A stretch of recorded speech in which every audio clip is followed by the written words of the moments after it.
Estás escuchando un devocional del Reto Mujer Verdadera 365.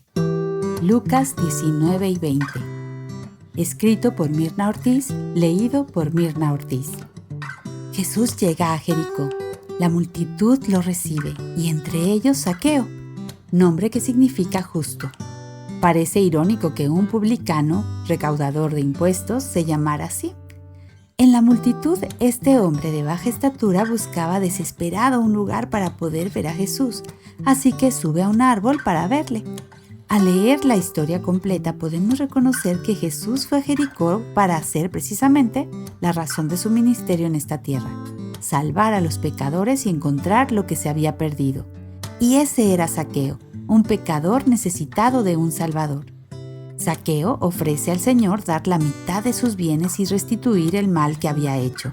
Es decir, reconoce que había pecado, y ese fue un gran paso, pues la ceguera ante mis pecados es la negación de mi necesidad de un Salvador.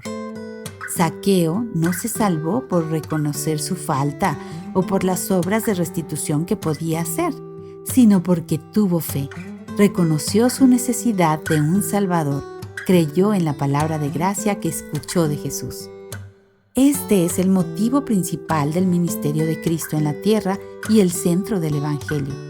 Él vino a salvar a los pecadores, así como lo había establecido su Padre desde antes de la fundación del mundo.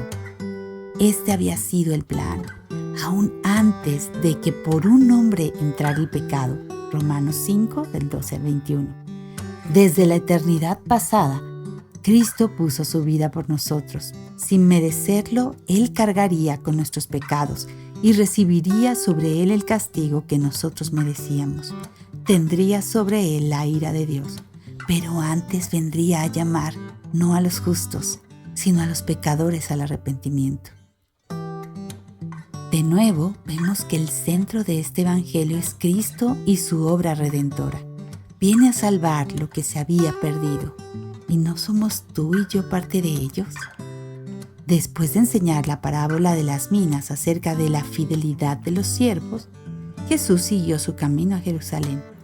Ya hemos leído esto en los 2 evangelios anteriores, pero quisiera resaltar el momento que solo es mencionado por Lucas, en que Jesús lloró por Jerusalén.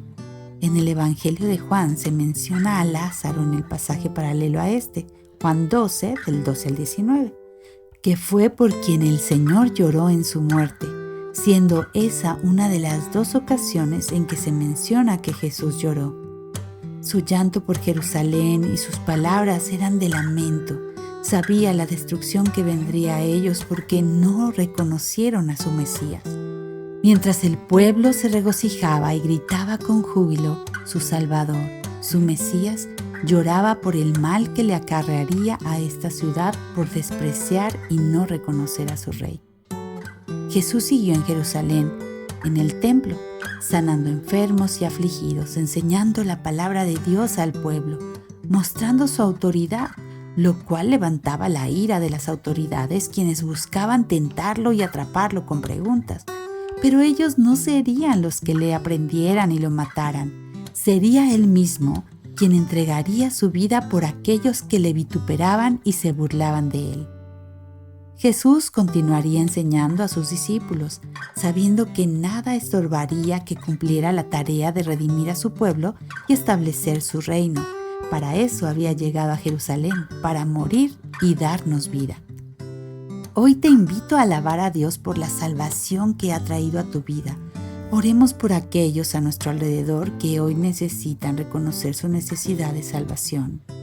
Oremos porque la belleza del Evangelio sea siempre la esperanza que podamos transmitir al mundo que hoy vive desesperanzado debido a la multitud de pecado.